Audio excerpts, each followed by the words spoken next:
بسم اللہ الرحمن الرحیم۔ السلام علیکم ورحمۃ اللہ وبرکاتہ۔ فرار نہیں ہجرت۔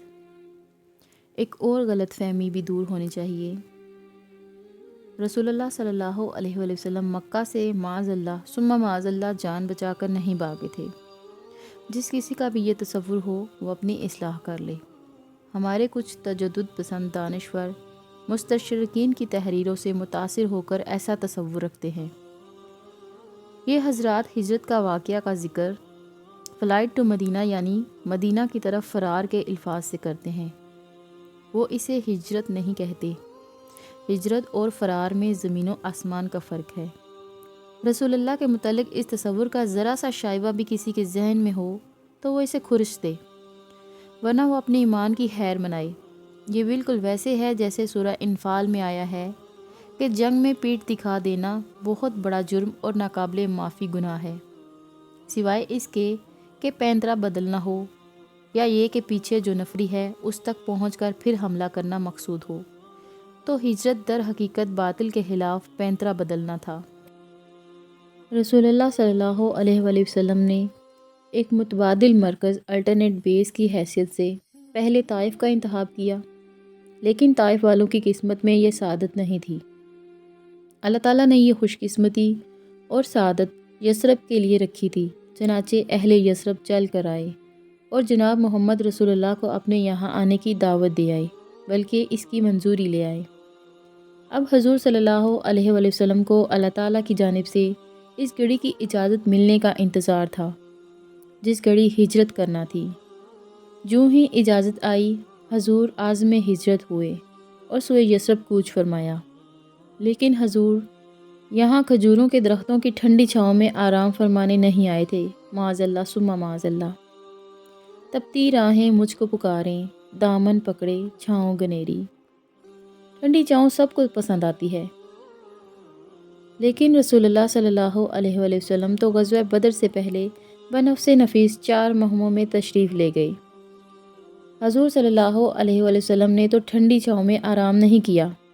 ابتدائی 6 مہینے ایسے ضرور ہیں جس میں حضور نہ خود کسی غزوہ کے لیے تشریف لے گئے اور نہ کوئی سریہ بھیجا، لیکن یہ 6 ماہ حضور نے داخلی استحکام میں صرف فرمائے، اقامت صلاۃ اور اجتماعات مسلمین کے لیے مسجد نبوی کی تعمیر کی، انصار و مہاجرین میں موافقات قائم فرمائی اور آس پاس کے قبائل سے معاہدے کیے۔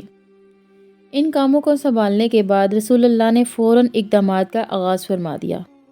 تو یہ ہے اقدام، ایکٹیو ریزسٹنس، جس کا آغاز نبی اکرم صلی اللہ علیہ وسلم کی طرف سے ہوا، جس کے نتیجہ میں آخری اور چھٹے مرحلے یعنی مسلح تصادم کا جو سلسلہ شروع ہوا، غزوہ بدر اس کا آغاز ہے۔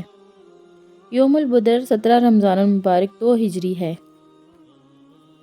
ابو جہل سے ایک بات اور بھی منسوب ہے کہ اس نے دعا کی تھی کہ اے اللہ اس جنگ کو یوم الفرقان بنا دے، اور اللہ تعالیٰ نے اس دن کو واقعتاً حق و باطل میں امتیاز کرنے والا دن بنا دیا اور سورہ انفال میں اس کو یوم الفرقان ہی قرار دیا۔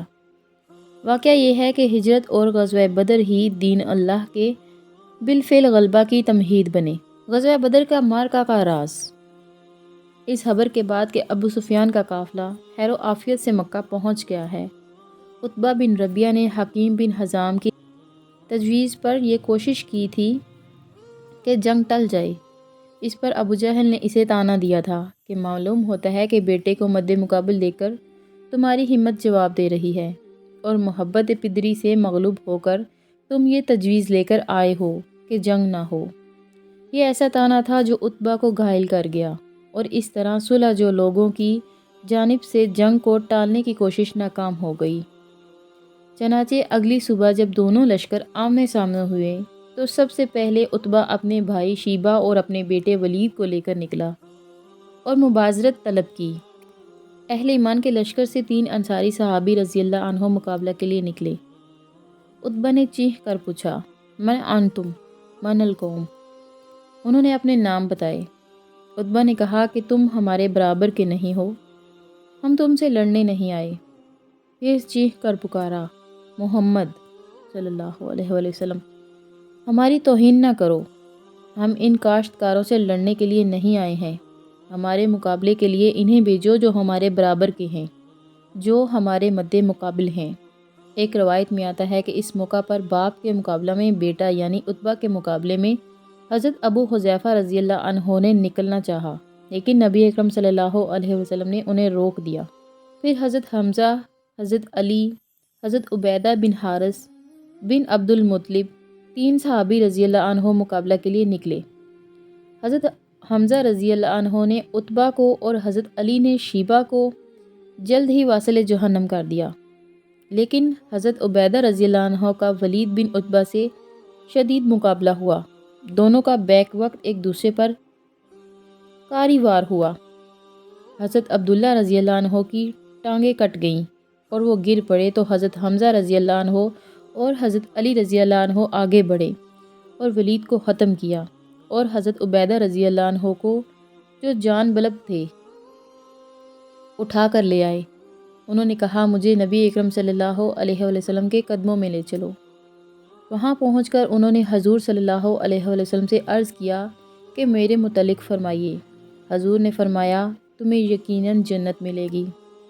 تو ان کے چہرہ پر بشاشت آئی اور ان کی زبان سے نکلا، کاش آج ابو طالب زندہ ہوتے تو وہ دیکھتے کہ میں نے ان کی بات سچ کر دکھائی ہے کہ اپنی جان حضور صلی اللہ علیہ وسلم پر نچھاور کر دی ہے۔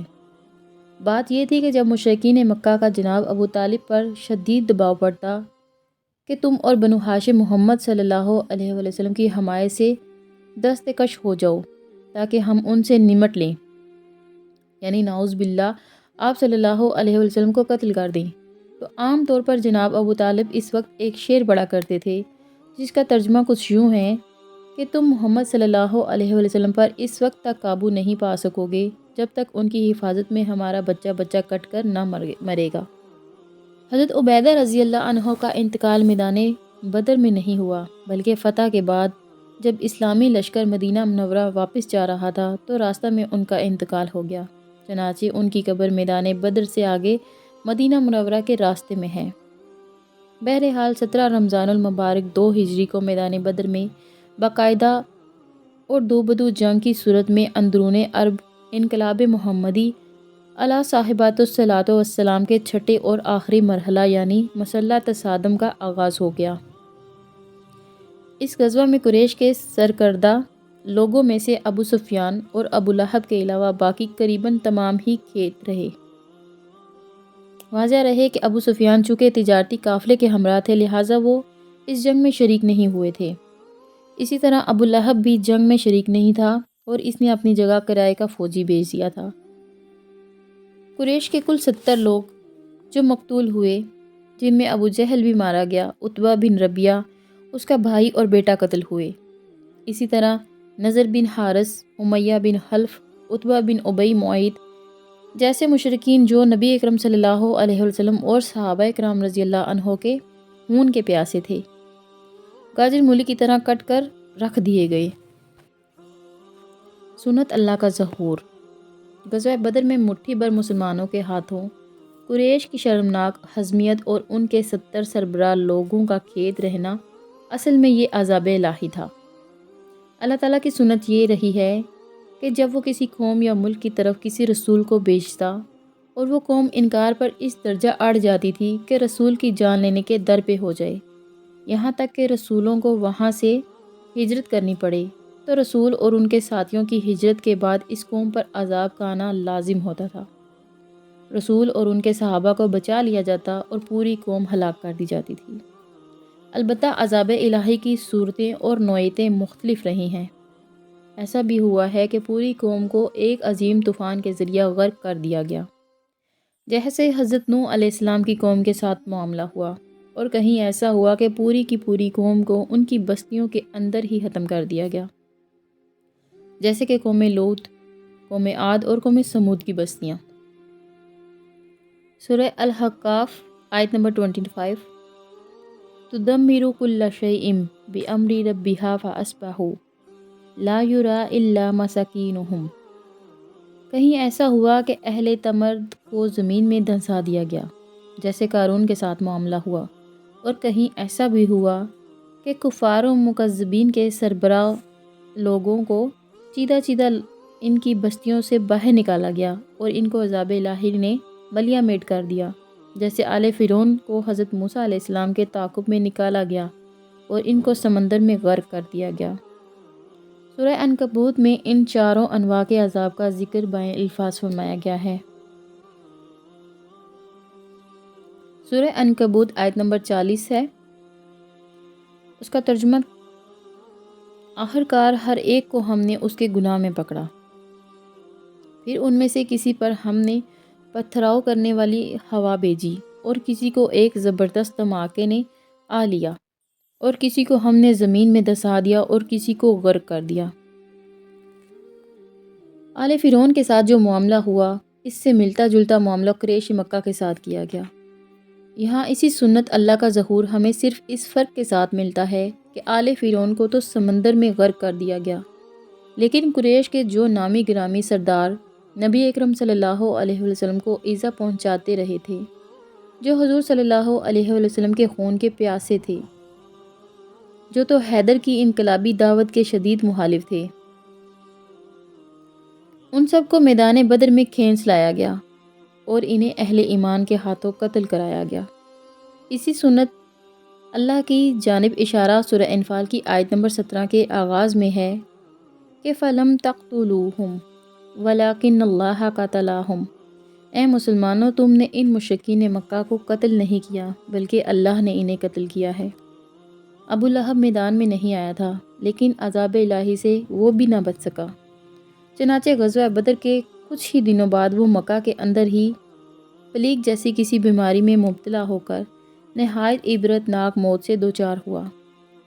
اس کا تمام جسم سڑ گیا تھا اور اس میں شدید تعفن پیدا ہو گیا تھا، چنانچہ اس کے اپنے قریبی رشتہ داروں نے بھی اس کو ہاتھ نہیں لگایا، بلکہ اس کی لاش کو لکڑیوں سے دھکیل دھکیل کر ایک گڑھے میں دفن کر دیا۔ پس دراصل غزوہ بدر میں صنادید مشرکین کی ہلاکت اس سنت اللہ کے مطابق دینوی عذاب الہی تھا، جو اللہ تعالیٰ نے رسولوں کی تکذیب اور ان کو دیس سے نکلنے پر مجبور کرنے والے کفار و مکذبین کے لیے طے کر رکھا تھا۔ صحابہ کرام رضی اللہ عنہم میں سے 13 حضرات نے میدان بدر میں جام شہادت نوش فرمایا، اور حضرت عبیدہ رضی اللہ عنہ جو زخمی تھے، واپسی کے سفر میں اثنائے راہ ان کا انتقال ہو گیا۔ اس طرح گویا صحابہ کرام رضی اللہ عنہ کی طرف سے 14 افراد نے اپنے رب کے حضور جان کا نذرانہ پیش کر دیا، جبکہ کفار و مشرکین کے 70 صنادید خون میں مبتلا ہو کر واصل جہنم ہوئے۔ مزید یہ کہ 70 مشرکین کو اہل ایمان نے قید کر لیا۔ غزوہ بدر کے اثرات۔ غزوہ بدر کے نتیجہ میں پورے عرب میں، خاص طور پر بدر کے قریب کے علاقہ پر اہل ایمان کی دھاک بیٹھ گئی، اور اس طرح اس غزوہ میں فتح و کامرانی کی بدولت دعوت توحید اور اسلامی تحریک کی انقلابی جدوجہد کو بڑی تقویت حاصل ہوئی۔ پورے عرب میں یہ خبر جنگل کی آگ کی طرح پھیل گئی کہ قریش کا کیل کانٹے سے لیس 1000 کا لشکر جناب محمد رسول اللہ کے 313 قریباً نہتے اور بے سر و سامان ساتھیوں سے شکست کھا گیا۔ یہ نفوس قدسی جنگ کے ارادے سے تو نکلے ہی نہیں تھے، یہ تو اولاً صرف ابو سفیان کے قافلہ کا راستہ روکنے کے لیے نکلے تھے۔ مدینہ سے روانگی کے وقت ان کے وہم و گمان میں بھی نہیں تھا کہ 1000 کے مسلح لشکر سے مڈبھیر ہو جائے گی۔ سیرت نبی صلی اللہ علیہ وسلم پر جناب محمد بن عبد الوہاب نجدی رحمۃ اللہ علیہ کے صاحبزادے شیخ عبداللہ کی تالیف مختصر سیرت الرسول صلی اللہ علیہ وسلم میں یہ واقعہ بڑی تفصیل سے بیان ہوا ہے کہ حضور صلی اللہ علیہ وسلم نے مدینہ منورہ سے روانگی کے وقت صرف اس قافلہ پر یورش کا ارادہ ظاہر فرمایا تھا، جو مال تجارت لے کر شام سے واپس آ رہا تھا، لہٰذا کوئی نفیر عام نہیں تھی، کوئی اعلان جنگ نہیں تھا۔ قافلہ کے ساتھ محافظوں کی تعداد کا اندازہ کر کے حضور صلی اللہ علیہ وسلم مدینہ سے روانہ ہوئے تھے۔ یہ تو مدینہ سے باہر نکل کر حضور کو خبر ملی کہ قافلہ پر مسلمانوں کی یورش کے ارادہ کی خبر قریش کو مل چکی ہے، تو قریش کا کیل کانٹے سے لیس 1000 کا لشکر مدینہ کی طرف بڑھ رہا ہے۔ اب یہ خبر ملنے کے بعد حضور صلی اللہ علیہ وسلم نے مشورہ فرمایا کہ قافلہ کی طرف چلیں یا لشکر کی طرف۔ اس موقع پر صحابہ کرام رضی اللہ عنہ میں سے جن حضرات نے قافلہ کی طرف چلنے کا مشورہ دیا تھا تو اصل میں ان کا مطلب یہ تھا کہ ہم جنگ کے لیے تو تیار ہو کر نکلے ہی نہیں، نہ ہم نے اس اعتبار سے اپنی نفری بنائی ہے اور نہ ہی اس کے لیے ساز و سامان ساتھ لیا ہے۔ پہلے ذکر ہو چکا ہے کہ غزوہ ذو العشیرہ میں 150 مہاجرین نبی اکرم صلی اللہ علیہ وسلم کے ساتھ تھے۔ غزوہ بدر کے موقع پر صرف 63 یا 83 مہاجرین حضور صلی اللہ علیہ وسلم کے ہمراہ تھے۔ گویا مہاجرین کی نفری بھی پوری نہیں تھی، لہٰذا یہ رائے نہ تو بزدلی کی بنیاد پر تھی اور نہ ہی منافقت کی بنیاد پر، بلکہ جو بھی احوال و اسباب تھے ان کی بنیاد پر صحیح تھی کہ ہم اس ارادہ سے نہیں نکلے، لہٰذا قافلہ کی طرف چلنا بہتر اور مناسب ہوگا۔ لیکن حضور کا منشا کچھ اور تھا۔ رسول اللہ صلی اللہ علیہ وآلہ وسلم اللہ کی مشیت کے مطابق چاہتے تھے کہ فیصلہ ہو جائے۔ لِيَهْلِكَ مَنْ هَلَكَ عَنْ بَيِّنَاتٍ وَيَحْيَىٰ مَنْ حَيَّىٰ عَنْ بَيِّنَاتٍ، سورہ انفال آیت نمبر 42، کہ جو مرے وہ دلیل کے ساتھ مرے اور جو جیے وہ دلیل کے ساتھ جیے۔ اب عالم عرب میں جب یہ خبر پہنچی کہ قریش کی 1000 کی جمعیت 313 مسلمانوں سے شکست کھا گئی اور غزوہ بدر کے میدان میں ان کے 70 بڑے بڑے سورما کھیت رہے، تو عالم عرب میں مسلمانوں کی داغ بیٹھ گئی۔ غزوہ بدر میں سرداران قریش کے جسم اس طرح کٹ کر گرے ہوئے تھے جس طرح سورہ حاقہ میں قوم عاد کا نقشہ کھینچا گیا ہے۔ فَتَرَى الْقَوْمَ فِيهَا سَرْعَىٰ كَأَنَّهُمْ أَعْجَازُ نَخْلٍ خَاوِيَةٍ، سورہ حاقہ آیت نمبر 7، یعنی مشرکین مکہ میدان بدر میں ایسے پڑے ہوئے تھے جیسے کھجور کے کھوکھلے تنے۔ ابو جہل میں ابھی جان باقی تھی۔ جب نبی اکرم صلی اللہ علیہ وسلم نے پاس آ کر اس کی گردن پر اپنا پاؤں مبارک رکھا اور فرمایا، ھذا فرعون ھذہ الامۃ، یہ شخص اس امت کا فرعون ہے۔ بس اس فتح سے اہل ایمان کو بڑی تقویت حاصل ہوئی۔ ایک طرف ان کا حوصلہ بہت بلند ہوا تو دوسری طرف تمام عرب پر مسلمانوں کی ہیبت اور رعب بڑھ گیا۔ لہٰذا غزوہ بدر کے بعد مسلمانوں کے 13 ماہ شادمانی اور مسرت کے گزرے، اور اس دوران اسلام کی دعوت کے اثرات میں وسعت پیدا ہوئی۔ لیکن اس کا نتیجہ یہ بھی نکلا کہ اب کچھ کچے اور ضعف ارادہ کے حامل لوگ بھی آ کر مسلمانوں کی صفوں میں شامل ہو گئے۔ اس سے پہلے تک تو معاملہ یہ تھا کہ جو آتا تھا وہ پوری طرح سوچ سمجھ کر آتا تھا۔ وہ جانتا تھا کہ دعوت اسلام قبول کرنے سے اس پر کیا ذمہ داریاں عائد ہو جائیں گی اور اسے کن کن خطرات سے دوچار ہونا پڑے گا۔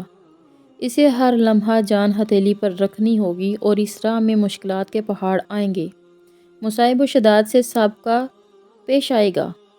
لیکن بدر کی فتح سے جب صورتحال بدل گئی تو کچھ کچے اور ناپختہ لوگ بھی دائرہ اسلام میں داخل ہو گئے۔ بحوالہ منہج انقلاب نبی صلی اللہ علیہ وآلہ وسلم۔